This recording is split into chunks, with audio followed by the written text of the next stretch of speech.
जय श्री कृष्णा। भक्तों, आज का दिन कोई साधारण तिथि नहीं है। यह बैसाख पूर्णिमा है। यह वह शुभ अवसर है जब प्रकृति शांत, मन एकाग्र और आत्मा जागरूक होती है।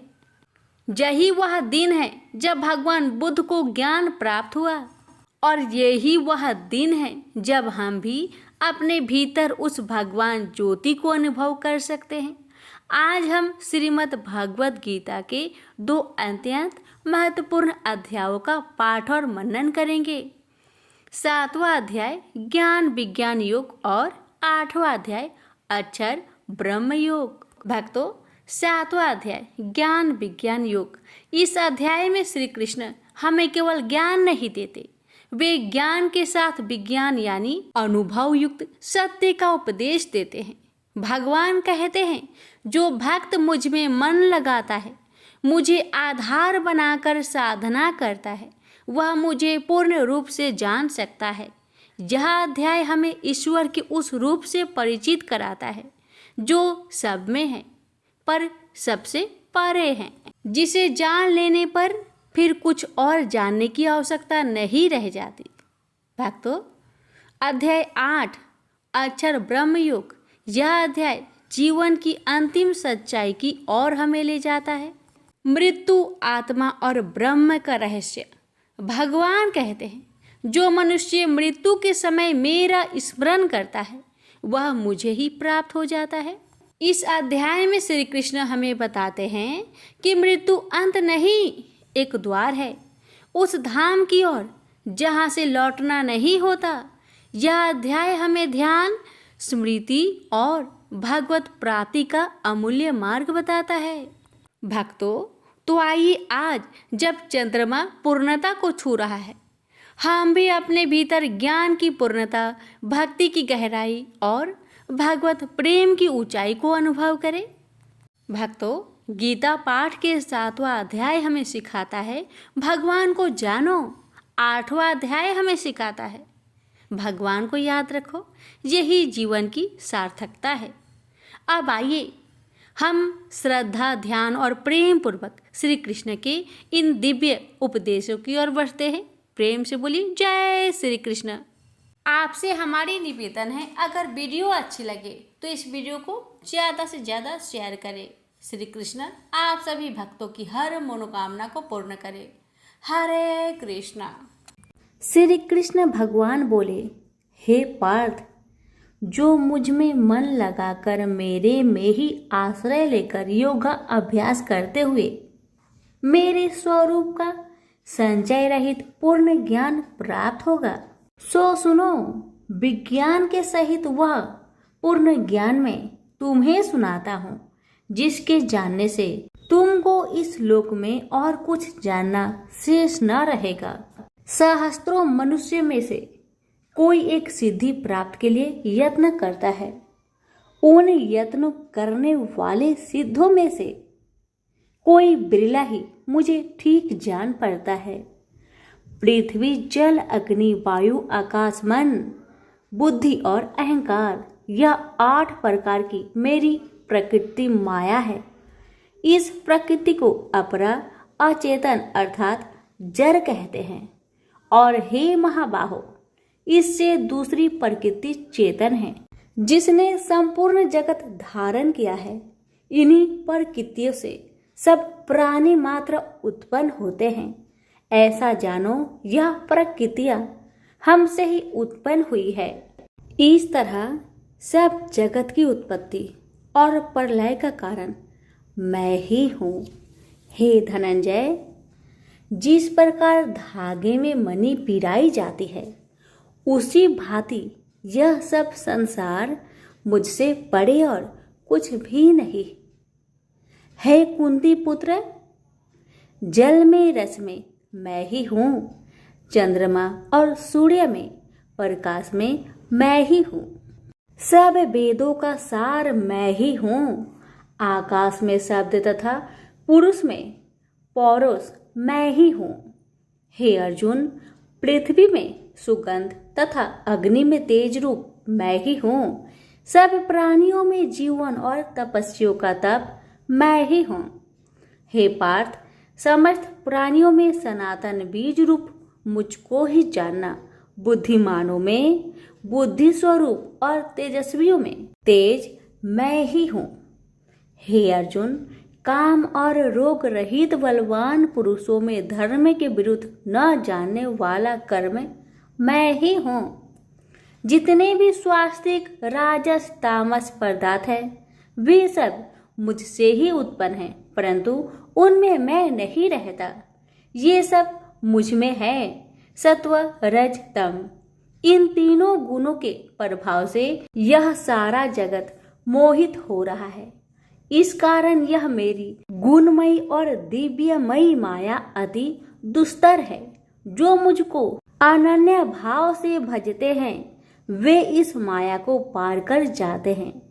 हे भारत श्रेष्ठ अर्जुन, 4 प्रकार के जीव मुझको भजते हैं। दुखिया, जिज्ञासु, ऐश्वर्य की कामना करने वाले और ज्ञानी, जिनमें मुझे सदा एकाग्रचित और केवल मेरी भक्ति करने वाले, और ज्ञानी जिनमें मुझे सदा एकाग्रचित और केवल मेरी भक्ति करने वाले ज्ञानी पुरुष श्रेष्ठ है, क्योंकि मैं ज्ञानी को अत्यंत प्रिय हूँ और वह मुझको प्रिय है। यद्यपि ये सभी भक्त श्रेष्ठ है, तथापि ज्ञानी तो मेरी आत्मा ही है, क्योंकि वह मुझ में ही मन लगाकर मुझको ही सर्वोत्तम गति मान मेरा ही आश्रय ग्रहण करता है।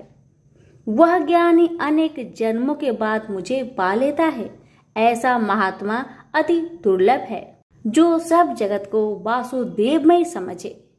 हे अर्जुन, जो भक्त श्रद्धा पूर्वक जिस जिस देवता का पूजन करना चाहते हैं उन पुरुषों की उस श्रद्धा को मैं ऋण कर देता हूँ। यह उस श्रद्धा से मुक्त होकर उस देवता की आराधना करता है, फिर उसको मेरे ही रचे हुए काम का फल प्राप्त होते हैं। परंतु उन अल्प बुद्धि वालों का फल नाशवान है। देवताओं की आराधना करने वाले देवताओं को मिलते हैं और अव्यय, अविनाशी, अच्युत्यम स्वरूप को न जानकर मंद बुद्धि लोग मुझे अव्यक्त को व्यक्त मानते हैं। मैं योग माया से आच्छादित होने के कारण सबको नहीं दिखता। उसी से मूर्ख लोग अनादि तथा अविनाशी मुझको नहीं जानते। हे अर्जुन, मैं भूत भविष्य और वर्तमान के सभी प्राणियों को ही जानता हूँ, पर मुझे कोई भी नहीं जानता। हे भारत, हे परम तप, इच्छा और देश से उत्पन्न होने वाले सुख दुख आदि धंधों के मोह से जगत के सभी प्राणी भ्रम में फंस जाते हैं। जिन पुण्य आत्माओं के पाप नष्ट हो गए हैं वह पुरुष दृढ़ मोह से छूटकर दृढ़ निश्चय करके मेरी भक्ति करते हैं, जो आश्रय लेकर जीवन मरण से दूर करने के अर्थ प्रयत्न करते हैं। वे पुरुष ब्रह्मा आत्मज्ञान अपने चित्त को निश्चल रखकर उसका संगम करता है और अंत कारण की समाधि लगाता है, जिस अवस्था में योग अभ्यास के कारण चित्त का वेग रुक रुक कर विषयों से पृथक होने लगता है, और जब शुद्ध अंतःकरण से आत्मा को देखकर आत्मा में ही संतुष्ट होता है, जिस अवस्था में वह अत्यंत सुख जो इंद्रियों द्वारा जाना नहीं जा सकता वरन केवल बुद्धि से ही जाना जाता है, और जब वह योगी अनुभव करता है तब आत्मा स्वरूप में स्थिर हो उससे विचलित नहीं होता। इस अवस्था को पाकर फिर और कोई लाभ उसको अच्छा नहीं लगता, और जहाँ स्थिर होने पर और कोई बड़ा भारी दुख उसको वहां से चलायमान नहीं कर सकता। इस अवस्था को दुख संयोग वियोग कारक नामक योग जानना हो तो योग निर्विकल्प चित्त से निश्चय करके जानना चाहिए। संकल्प से उत्पन्न होने वाला समस्त कामनाओं को त्याग कर और मन ही मन में सकल इंद्रियों को चारों ओर से रोक रोक कर धैर्य के साथ बुद्धि को अपने अधीन कर धीरे धीरे विषय से दूर हटा ले और भली भांति मन को आत्मा में स्थिर करके किसी वस्तु की इच्छा ना करे और चंचल मन जिधर जिधर जाए उधर से इसको हटाकर आत्मा के बस में करना चाहिए। इस प्रकार शांति चित्त तथा रजोगुण से रहित निष्पाप तथा ब्रह्म स्वरूप योगी को उत्तम सुख प्राप्त होता है। इस रीति से निरंतर योगाभ्यास करने वाला योगी समस्त पापों से छूटकर सहज ही उस परम सुख को पा लेता है जो ब्रह्म के संयोग से प्राप्त होता है। जिसका मन योग में स्थिर हो गया है उसकी दृष्टि भी सर्वत्र समान हो जाती है और वह सब प्राणियों में अपने को और अपने में सब प्राणियों को देखता है। जो सब प्राणियों में मुझको और मुझ में सब प्राणियों को देखता है। मैं उससे अलग नहीं रहता और मुझसे वह अलग नहीं रहता। जो अभेद भाव से रहता है सब प्राणियों में स्थिर हो मेरा मनन करता है वह योगी चाहे जिस अवस्था में रहे मुझ में मिल जाता है। हे अर्जुन, जो समस्त प्राणियों के दुख सुख के समान समझता है और सबको समान देखता है वही श्रेष्ठ योगी है। अर्जुन बोले, हे मधुसूदन, आपने जो योग बताया कि सबको अपने ही समान देखे सो मन के चंचल होने के कारण मैं उसको अपने में दृढ़ स्थिर नहीं देखता हूँ। हे श्री कृष्ण, यह चंचल मन बड़ा ही हठी पराक्रमी और दृढ़ है।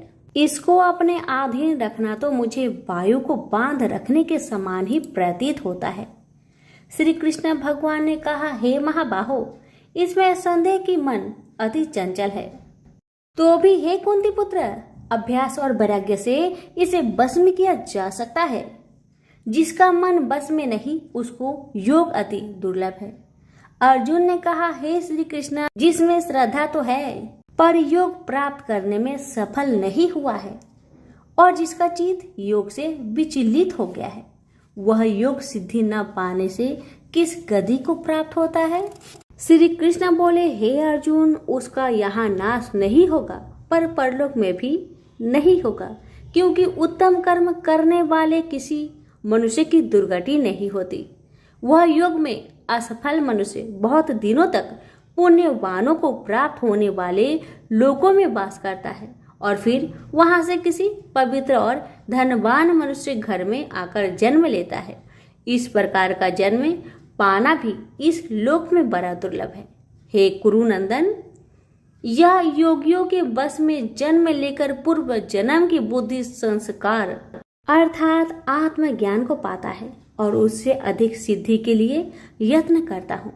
पूर्व जन्म में किए योग अभ्यास के बल में अनेक विघ्नों को पड़ने पर भी यह मोक्ष को प्राप्त होता है। योग की केवल इच्छा ही हो तो पुरुष शब्द ब्रह्म के परे जा पहुंचता है।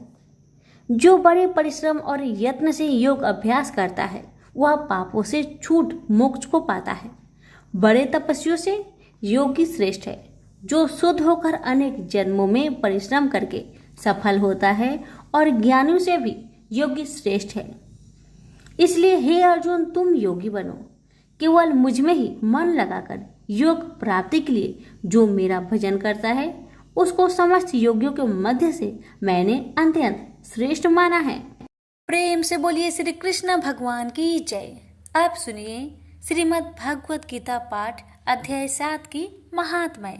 भगवान शिव कहते हैं, हे पार्वती, अब मैं 7वें अध्याय का महात्म्य बतलाता हूँ, जिसे सुनकर कानों में अमृत राशि भर जाती है। पाटलिपुत्र नामक एक दुर्गम नगर है जिसका गोपुर बहुत ही ऊंचा है। उस नगर में शंकुकर्ण नामक एक ब्राह्मण रहता था। उसने वैश्यावृत्ति का आश्रय लेकर बहुत धन कमाया, किंतु ना तो कभी पितरों का तर्पण किया और न देवताओं का पूजन ही। वह धनोपार्जन में तत्पर होकर राजाओं को ही भोज दिया करता था। एक समय की बात है, उस ब्राह्मण ने अपना चौथा विवाह करने के लिए पुत्र और बंधुओं के साथ यात्रा की। मार्ग में आधी रात के समय जब वह सो रहा था तब एक सर्प ने कहीं से आकर उसकी बाह में काट लिया। उसके काटते ही ऐसी अवस्था हो गई कि मणि मंत्र और औषधि आदि से भी उसके शरीर की रक्षा असाध्य जान पड़ी। तत्पश्चात कुछ ही क्षणों में उसके प्राण पेखरू उड़ गए। वह प्रेत बना। फिर बहुत समय के बाद वह प्रेत सर्प योनि में उत्पन्न हुआ। उसका बीत धन की वासना में बंधा था। उसने पूर्व वृत्तांत को स्मरण करके सोचा, मैंने घर के बाहर करोड़ों की संख्या में अपना जो धन गार रखा है, उससे इन पुत्रों को वंचित करके स्वयं ही उसकी रक्षा करूंगा। सांप की योनि से पीड़ित होकर पिता ने एक दिव्य सपना में अपने पुत्र के समक्ष आकर अपना मनोभाव बताया। तब उसके पुत्र ने सवेरे उठकर बड़े विस्मय के साथ एक दूसरे से सपने की बातें कही। उनमें से झंझला पुत्र कुदाल हाथ में लिए घर से निकला और जहां उसके पिता सर्प योनि धारण करके रहते थे उस स्थान पर गया। यद्यपि उसे धन के स्थान पर ठीक ठीक पता नहीं था, तो भी उसने जीहो से उसका ठीक निश्चय कर लिया और लोभ बुद्धि से वहां पहुंचकर बाबी को खोदना आरंभ किया। तब उस बाबी से बड़ा भयानक सांप प्रकट हुआ और बोला, ओ मूर्ख, तू कौन है? किस लिए यहाँ आया है? यह बिल क्यों खोद रहा है? किसने तुझे भेजा है? ये सारी बातें मेरे सामने बता। पुत्र बोला, पिताजी, आपकी मुक्ति कैसे होगी? इसका उपाय मुझे बतलाइए, क्योंकि मैं इतनी रात को सब लोगों को छोड़कर आपके पास आया हूँ। पिता बोले, बेटा, गीता के अमृतमय सप्तम अध्याय को छोड़कर मुझे मुक्त करने में तीर्थ, दान, तप और यज्ञ भी सर्वथा समर्थ नहीं है। केवल गीता का 7वां अध्याय ही प्राणियों के जरा, मृत्यु आदि दुखों को दूर करने वाला है। पुत्र, मेरे श्राद्ध के दिन गीता के 7वें अध्याय का पाठ करने वाले ब्राह्मण को श्रद्धा पूर्वक भोजन कराओ। इससे निसंदेह मेरी मुक्ति हो जाएगी। बस अपनी शक्ति के अनुसार पूर्ण श्रद्धा के साथ निर्वर्षी और वेद विद्या में प्रवीण अन्य प्राणी को भी भोजन कराना।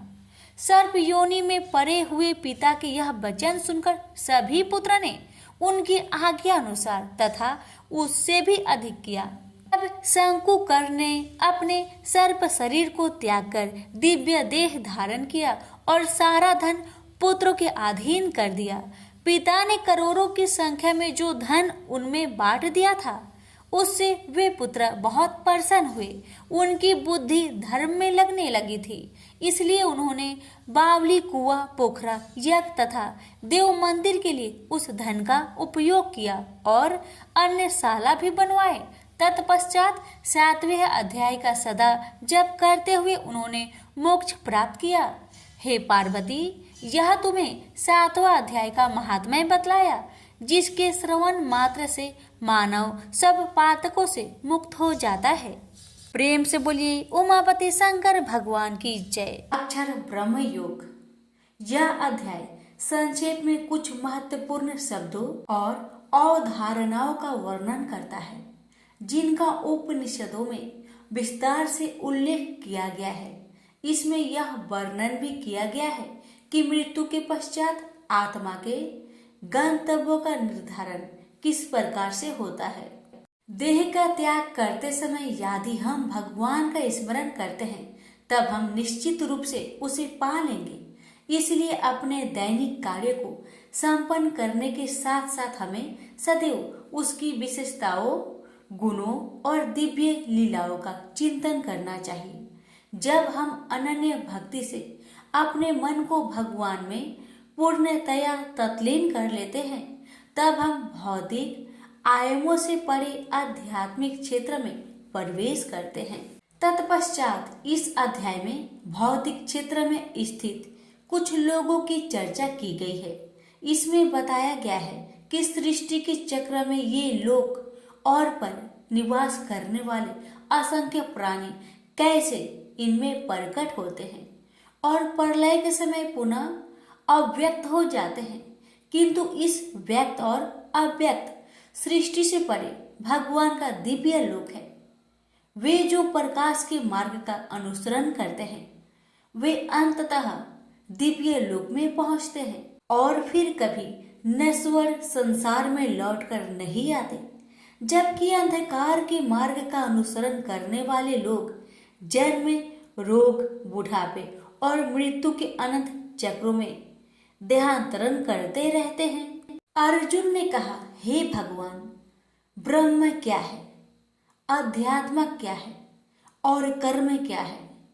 अधिभूत को क्या कहते हैं और अधिदेव किसे कहते हैं? हे मधुसूदन, अधियज्ञ कौन है और यह अधियज्ञ शरीर में कैसे रहता है? हे कृष्ण, दृढ़ मन से आपकी भक्ति में लीन रहने वाले मृत्यु के समय आपको कैसे जान पाते हैं? परम कृपालु भगवान ने कहा, परम अविनाशी सत्ता को ब्रह्म कहा जाता है। किसी मनुष्य की अपनी आत्मा को अध्यात्म कहा जाता है। प्राणियों के दैहिक व्यक्तित्व से संबोधित कर्म और उनकी विकास प्रक्रिया को कर्म या सकाम कर्म कहा जाता है। हे देवधारियों में श्रेष्ठ, भौतिक अभिव्यक्ति जो निरंतर परिवर्तित होती रहती है उसे अधिभूत कहते हैं। भगवान का विश्व रूप जो इस सृष्टि में देवताओं पर भी शासन करता है उसे अधिदेव कहते हैं। सभी प्राणियों के हृदय में स्थित मैं परमात्मा अधियज्ञ या सभी यज्ञों का स्वामी कहलाता हूँ। वे जो शरीर त्यागते समय मेरा स्मरण करते हैं वे मेरे पास आएंगे, इस संबंध में निश्चित रूप से कोई संदेह नहीं है। हे कुंती पुत्र, मृत्यु के समय शरीर छोड़ते हुए मनुष्य जिसका स्मरण करता है वह उसी गति को प्राप्त होता है, क्योंकि वह सदैव ऐसे चिंतन में लीन रहता है।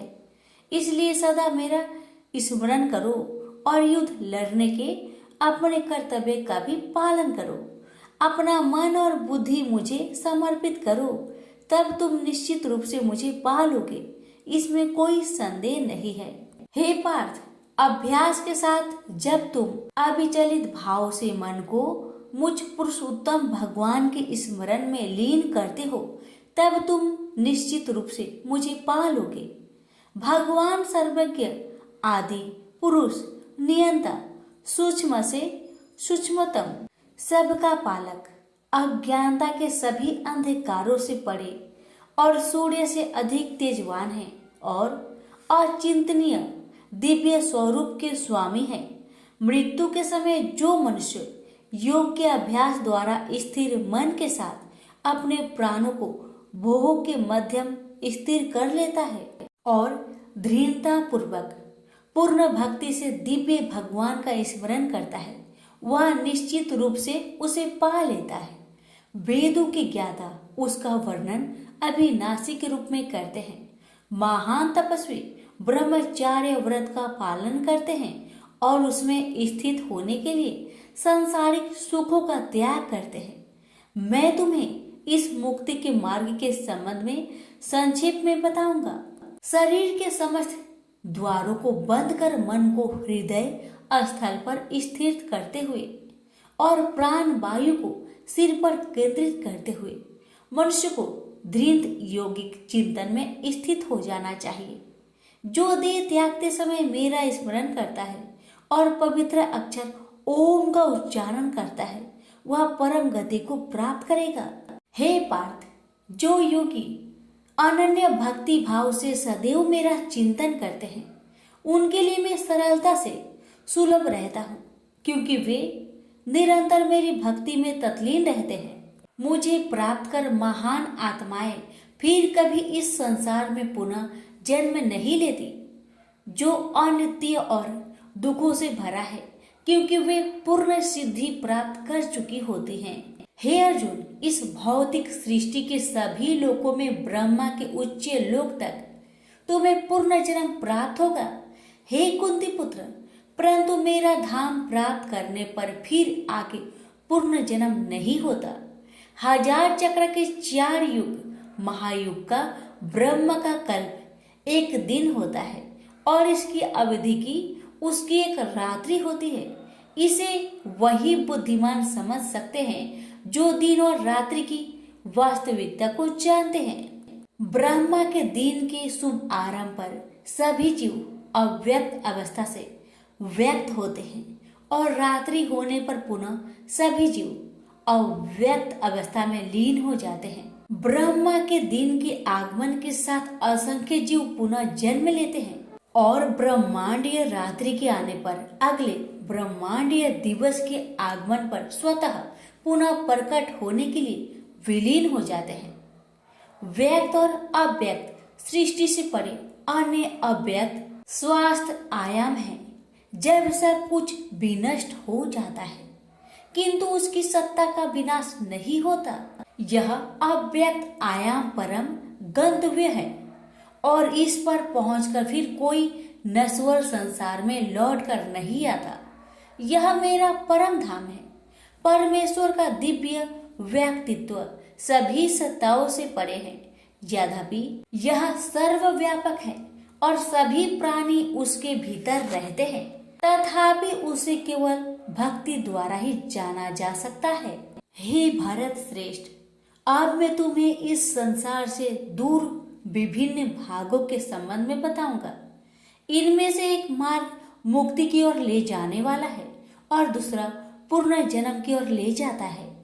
वे जो पर ब्रह्मा को जानते हैं और जो उन 6 मासों में जब सूर्य उत्तर दिशा में रहता है, चंद्रमा के शुक्ल पक्ष की रात्रि और दिन के शुभ लक्षण में देह त्याग करते हैं, वे परम गतव्य को प्राप्त करते हैं।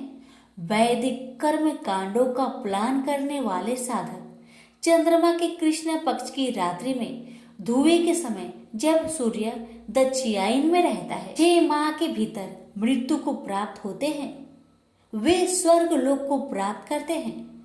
स्वर्ग के सुख भोगने के पश्चात वे पुनः धरती पर लौट कर आते हैं। प्रकाश और अंधकार के ये दोनों पक्ष संसार में सदा विद्यमान रहते हैं। प्रकाश का मार्ग मुक्ति की ओर तथा अंधकार का मार्ग पूर्ण जन्म की ओर ले जाता है। ये पार्थ, जो योगी इन दोनों मार्ग का रहस्य जानते हैं वे कभी मोहित नहीं होते, इसलिए वे सदैव योग में स्थिर रहते हैं। हे योगी, इस रहस्य को जान लेते हैं वे विधि पैमान, तपस्या, यज्ञों के अनुष्ठान और दान से प्राप्त होने वाले फलों से परे और अधिक लाभ प्राप्त करते हैं। ऐसे योगियों को भगवान का परम धाम प्राप्त होता है। प्रेम से बोलिए श्री कृष्ण भगवान की जय। भगवान शिव कहते हैं, देवी अब 8वें अध्याय का महात्म्य सुनो। उसके सुनने से तुम्हें बड़ी प्रसन्नता होगी। लक्ष्मी जी के पूछने पर भगवान विष्णु ने उन्हें इस प्रकार 8वें अध्याय का महात्म्य बतलाया। दक्षिण में आमदर्कपुर नामक एक प्रसिद्ध नगर है। वहां भाव शर्मा नामक एक ब्राह्मण रहता था, जिसने वैश्या को पत्नी बनाकर रखा था। वह मांस खाता, मदिरा पीता, श्रेष्ठ पुरुषों का धन चुराता, पराई स्त्री से व्यभिचार करता और शिकार खेलने में दिलचस्पी रखता था। वह बड़े भयानक स्वभाव का था और मन में बड़े बड़े हौसले रखता था। एक दिन मदिरा पीने वालों का समाज जुटा था। उसमें भाव शर्मा ने भरपेट तारी पी, खूब गलित कर उसे चढ़ाया। अतः अजीर्ण से अत्यंत पीड़ित होकर वह परमात्मा कालवश मर गया और बहुत बड़ा तार का वृक्ष हुआ। उसकी घनी और ठंडी छाया का आश्रय लेकर ब्रह्म राक्षस भाव को प्राप्त हुआ। कोई पति पत्नी वहां रहा करते थे। उसके पूर्व जन्म की घटना इस प्रकार है। एक कुशीबल नामक ब्राह्मण था, जो वेदांग के तत्वों का ज्ञाता, संपूर्ण शास्त्रों के अर्थ का विशेषज्ञ और सदाचारी था। उसकी स्त्री का नाम कुमति था। वह बड़े खोटे विचार की थी। वह ब्राह्मण विद्वान होने पर भी अत्यंत लोभवश अपनी स्त्री के साथ प्रतिदिन भैंस, काल पुरुष और घोड़े आदि बड़े दानों को ग्रहण किया करता था, परंतु दूसरे ब्राह्मणों को दान में मिली हुई कौड़ी भी नहीं देता था। वे ही दोनों पति पत्नी कालवश मृत्यु को प्राप्त होकर ब्रह्म राक्षस हुए।